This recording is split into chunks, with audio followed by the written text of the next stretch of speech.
Let me come home with you. Is there room for one more? Can I come home with you? Let me come home with you. Can I come home with you? Is there room for one more? Bring me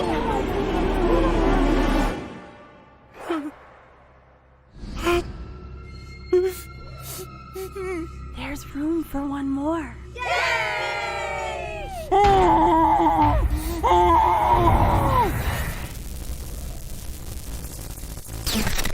Hello, Internet! Welcome to Book Theory! Because if you have one moderately popular indie Smash game in your franchise, chances are you also have yourself a 10-installment book deal. That's barely an exaggeration. Bendy and the Ink Machine, 3, with more promised on the way. Hello Neighbor, 6. Heck, it's a surprise that Baldi's Basics doesn't have an entire trilogy dedicated to the horrific backstory of the Jump Rope Girl. That makes me sad. No joke, at this point in my life, I'm reading more video games than I'm playing. But of course today, we're not talking about any of those other franchises. We're talking about the Grandpappy, the one that paved the way for all those who would dare to follow in its footsteps. Five Nights at Freddy's and its 8 books, as well as its 2 graphic novel reimaginings of the first 2 books. But here's the best part here, friends. True to this franchise, the books were supposed to end at Fazbear Frights number 5. We're currently at Fazbear Frights number 3. The end was in sight. That was gonna be it. That was the end of the line. Mystery over. But oh no, my friends, of course not. Now, there are 2 more final installments announced, just like every game after FNAF 3. I used to joke that the fan was the scariest part of this franchise. Oh no, not anymore, dear theorists. Now, it's multi-platform merchandising.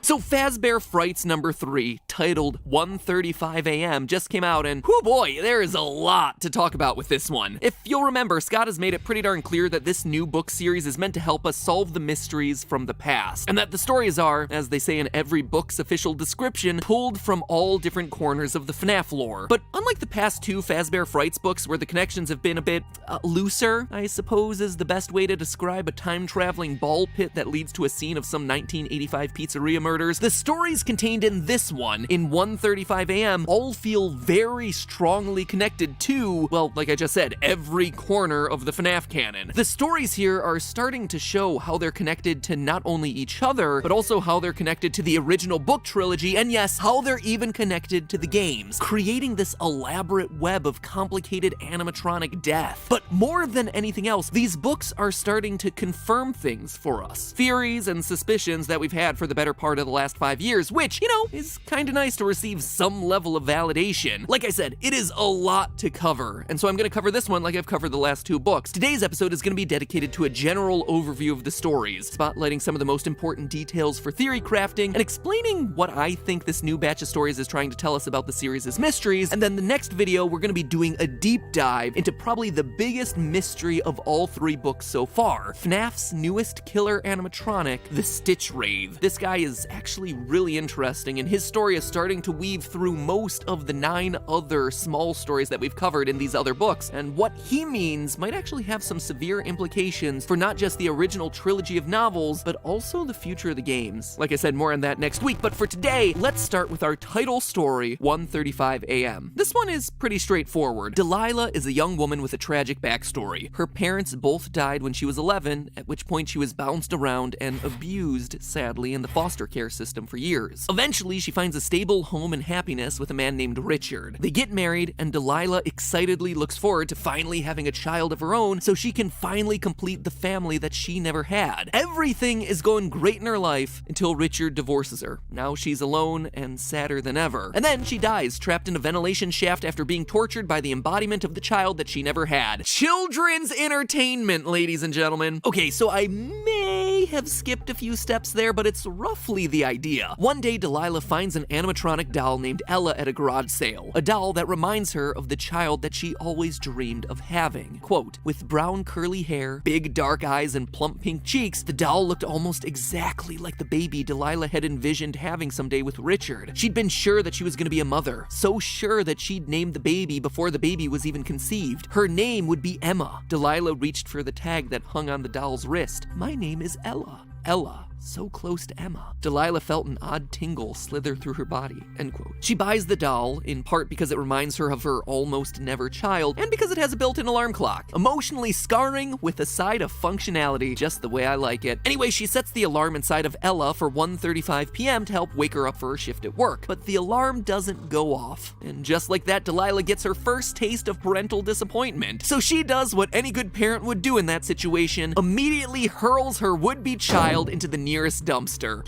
Yikes, Delilah. Maybe it's better that you and Richard didn't have that kid after all. Anyway, that night she's awoken at 1:35 a.m. by Ella. Delilah assumes that she accidentally set the alarm for a.m. rather than p.m., which reminds me of the time I didn't bother to set the clock right on my Tamagotchi and was forced to scoop his poop every day at 4 in the morning. I can't imagine why he died. Certainly not my fault. Anyway, she tries to find the trashed Ella doll, but can't. And from that point forward is slowly driven insane by the doll waking her up every morning at 1:35. I mean, 1:35 is still early enough at night to get a decent night's sleep. It's not a 3 a.m. challenge or anything like that, but whatever. Yeah, knowing that she'll never feel safe again, she climbs into a ventilation shaft in a building under construction and dies. Quote from the book, "She'd never wanted things, she wanted love." Oof, it is a heartbreaker, man. The stories in these books so far have been pretty sad, but this one is just tragic. In fact, all 3 stories from this particular book are just rough. Now, this story has 2 really important details in it. Details that seem to make Delilah's horrific struggle a strange nexus point for both the original book canon as well as the games. So let's start with the books first. In 1:35 a.m., the Ella doll is described as a, quote, helper doll manufactured by Fazbear Entertainment. Continuing forward with that quote, the booklet had a list of what Ella was designed for. She could keep time and serve as an alarm clock, manage appointments, keep track of lists, take photos, read stories, sing songs, and even serve drinks. Serve drinks? Delilah shook her head. Now, in the games, we never really get to learn much about Henry, the creator of the animatronics, but in the novel trilogy, Silver Eyes, Twisted Ones, and Fourth Closet, we get to meet not only his daughter Charlie, but also some of his other creations, including, wouldn't you know it, a doll named Ella, who is built to serve tea. From the Silver Eyes novel, quote, out sailed Ella on her track, a child-sized doll bearing a teacup and saucer in her tiny hands like an offering, end quote. Now, across all 3 novels, we never get a solid physical description of the Ella doll, but in another book, The Freddy Files, which collects all the main information about the franchise, we do get to see our first illustration of the doll, and wouldn't you know it, everything matches the description of Delilah's little garage sale find from 1:35 a.m. Quote again, wearing a puffy-sleeved 1980s-era bright blue full-skirted dress with pink ruffled trim and a big bow around the waist, end quote. It's the same doll, meaning that this first story is happening in the novel timeline after the events of Fourth Closet. Somehow, this is the doll that Henry created for his daughter Charlie, who, I need to technically remind you, is his daughter, because again, remember, his daughter died at a young age, and he replaced her with a series of 4 robots that represent Charlie growing up at various ages, so Ella technically is an early version of his own daughter. Figured I'd throw that little factoid in there since,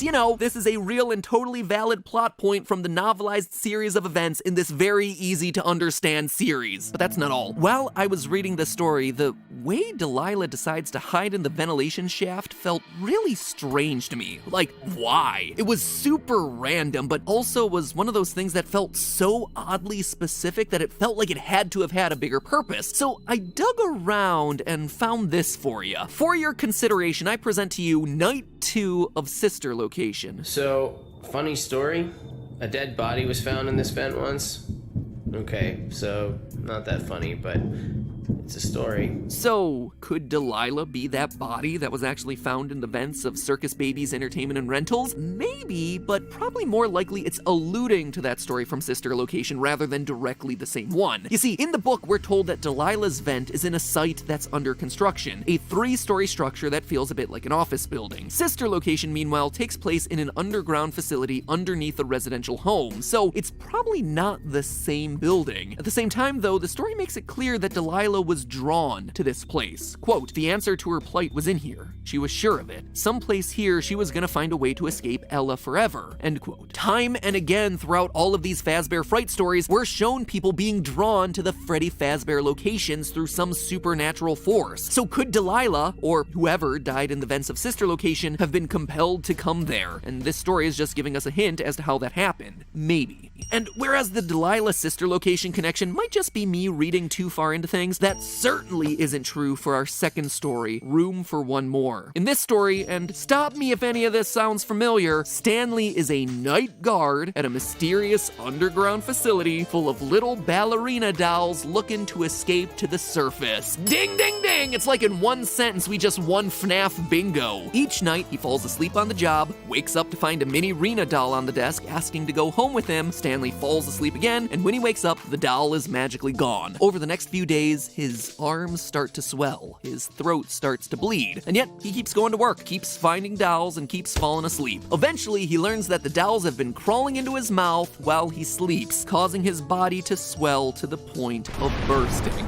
The end. The moral of this story, kiddos, be a good employee. Don't sleep on the job. Otherwise, little animatronic creatures are gonna crawl into you and make you explode from the inside out. What's also interesting about this story is Stanley's dreams. Each time he sleeps while on duty, he has himself a strange dream. In the first, Funtime Foxy is a cab driver. In the second, the facility's power cuts off and he comes face to face with Funtime Freddy. And in the last one, Ennard is a dentist and Ballora is his dental assistant, which I would say is one of the strangest things to ever appear in this franchise, but then again, I turn your attention to this corner where we have time-traveling ball pit, anime Foxy, Yandere Chica. Anyway, this one is pretty obvious, right? Stanley is working at Circus Babies Entertainment and Rentals, that underground facility from Sister Location, and the dolls crawling into his mouth are a parallel to Ennard using Michael's progressively decaying body as a skin suit in that game's secret ending. I think this story might be trying to give us a more realistic interpretation of those events, or something that more closely matches what we see happening in those ending cutscenes. That instead of Michael being scooped and having his skeleton removed and all of that at the same time, that our protagonist Michael instead is being slowly filled up with animatronic pieces night after night, giving him that progressively sickly look that scares all the people around him. Stanley's story even mentions this, quote, he staggered and stumbled down the sidewalk. Passers-by stared, some seeming worried, others just annoyed, like it inconvenienced them to see another person suffering, which feels right on point with how those cutscenes were depicted in Sister Location. But okay, of the 3 stories in 1:35 a.m., it's story number 3, New Kid, that's the most exciting to talk about, at least for today's episode, because this one gets to the heart of what is still to this day the single biggest question of the series, and that is the identity of Golden Freddy. Let me tell you, I thought we had this one pretty well nailed down, that it was Cassidy, aka the vengeful spirit from Ultimate Custom Night, and yet this story, well, it causes me to question a few things about our conclusions. First, let's go through a quick summary. Devin is a 9th grade social loner alongside his only friend Mick. One day, a new kid in school named Kelsey shows interest in spending time with the two of them. Kelsey is good looking, he's charismatic, he immediately attracts the attention of all the cool kids in school. And even though Kelsey, Devin, and Mick all get along as friends, eventually Devin gets jealous of Kelsey, because Kelsey has everything that Devin wants. And so to get some revenge, he lures him to an abandoned Freddy's restaurant long forgotten at the outskirts of the town. His plan is to trap Kelsey in a spring-lock suit for a few hours to scare him, but, well,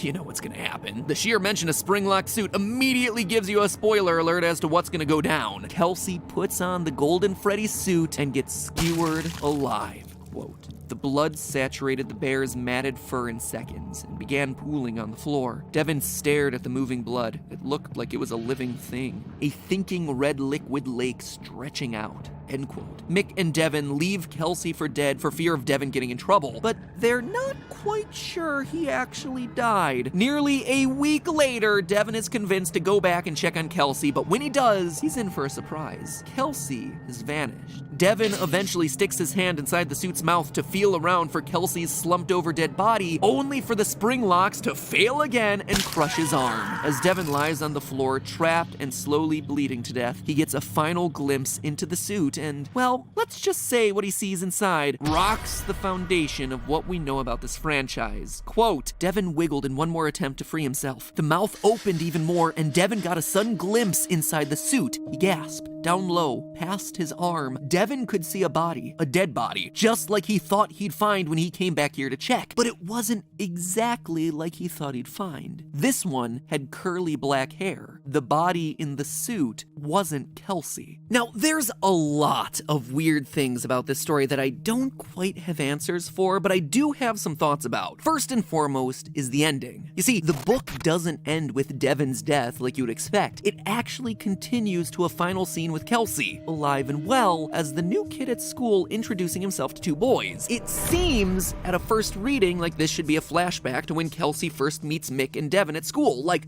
this was the fateful meeting that would eventually lead to multiple of their deaths. But it's not. This is Kelsey at a new school meeting two new boys. In the story, Mick meets Kelsey first and then brings Kelsey over to meet Devin, and it all takes place in a classroom. This closing scene, meanwhile, is outside the front doors of a school, and the two boys Kelsey introduced himself to are less social outcasts like Mick and Devin, and more like bullies. We're expressly told that the boys are snickering at the passing kids. Even Kelsey's first line to them is different. It implies that Kelsey has somehow lived on after his supposed Springtrap death in Golden Freddy, and now he's the new kid at yet another new school, introducing himself to two new kids. And the way that this final scene is written, with Kelsey scoping out the two boys from afar before he approaches them, it feels like he's actively targeting loner kids to make friends with. Could this be Kelsey's attempt to befriend kids that most overlook and then lure them back to a Freddy's Pizzeria for some tragic incident to happen? It seems like it would be a stretch, but let's talk about Kelsey himself. Mr. Perfect. Kelsey is a weird entity in all this. Throughout the story, there are moments when his behavior is specifically called out as slightly off. Quote from the book, Kelsey tilted his head and studied Devin for a couple of seconds. For those 2 seconds, Devin had the weird feeling he was being evaluated. And again later, Devin was tempted to stab Kelsey to see if he was a robot. Kids don't say stuff like that. Once they're actually at the pizzeria, things go surprisingly smoothly for Devin's plan. The line in the book even goes like this, quote, this was going even better than he imagined. He thought he was gonna have to talk Kelsey into trying on the Golden Freddy suit, but it looked like he was gonna do it all on his own. It was like it was meant to be. All of it seems to cast some level of suspicion on Kelsey's true motivations, and that's without me even mentioning the fact that his body just goes missing at the end of the book when it has been skewered and bled to death. To me, it feels like Kelsey may just be our vengeful spirit from Ultimate Custom Night. In the story, Kelsey is described as having wavy blonde hair and blue eyes. Now, we have a pretty solid idea that its hair is straight, with a slight wave, and it appears to be blonde. But here's the kicker. This image was created by inverting colors. It's what gives it that blown out and kind of creepy appearance. If you invert the colors of the vengeful spirit's eyes, you get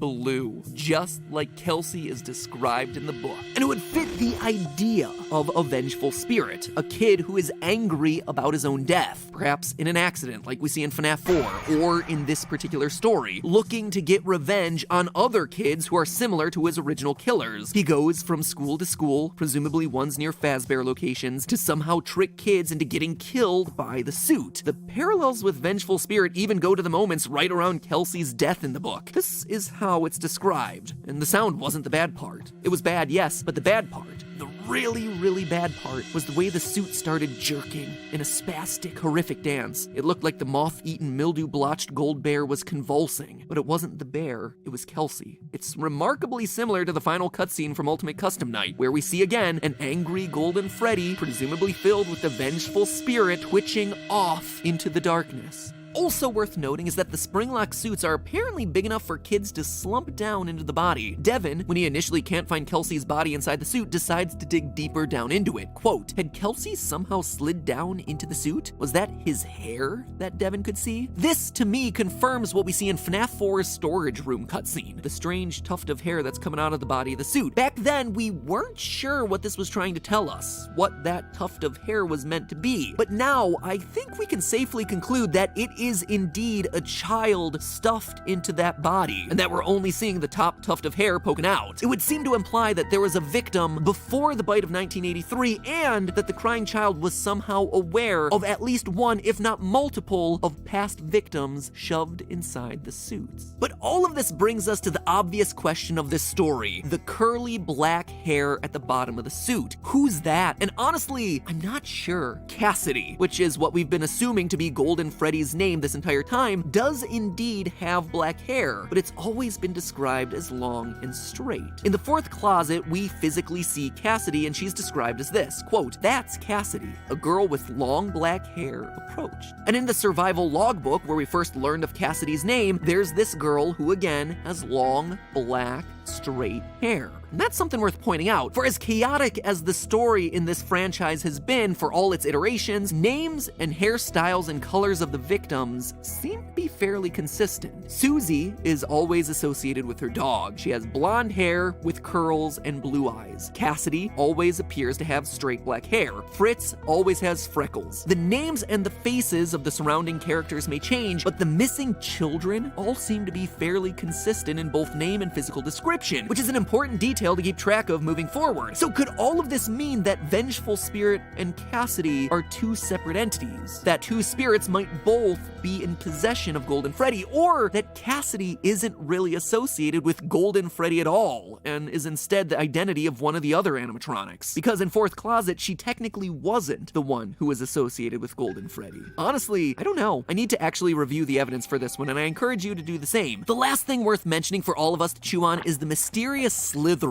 that's heard throughout this story. While the boys are exploring the abandoned pizzeria, they hear something inexplicable in the walls. Quote, "While they were in the bathroom, Devin was pretty sure he heard something slithering through the walls. He didn't say anything. From the way the other boys' faces paled, he knew they heard it too. They didn't mention it either." It's never mentioned again. Nothing ever comes of this strange little detail, but it's clearly important because more inexplicable, strange sounds come from the Freddy torso after Kelsey dies. In a later quote, "Did you leave anything else?" He tried to ignore the fact that the scuttling sound was coming from the bear suit. Now, this is after Kelsey has already stopped squirming and twitching. So again, we're left with some mysterious force moving around in the pizzeria creating these sorts of sounds. Is it Ennard? Is it the Stitch Wraith? Is it something else? Like I said, lots to chew on with this particular book, but as you can tell, it's given us pretty explicit information about some of the biggest questions that this series has had. Now it's up to us, as always, to put all those pieces together. And there certainly are a lot of pieces that'll start coming together next time as we start looking into the power of agony and the twisted timeline of FNAF's next newest murderer, the Stitch Wraith. So make sure you hit that subscribe button to get notified of when that video comes out next week. And in the meantime, do me a favor, remember, it's just a theory, a game theory. Thanks for watching.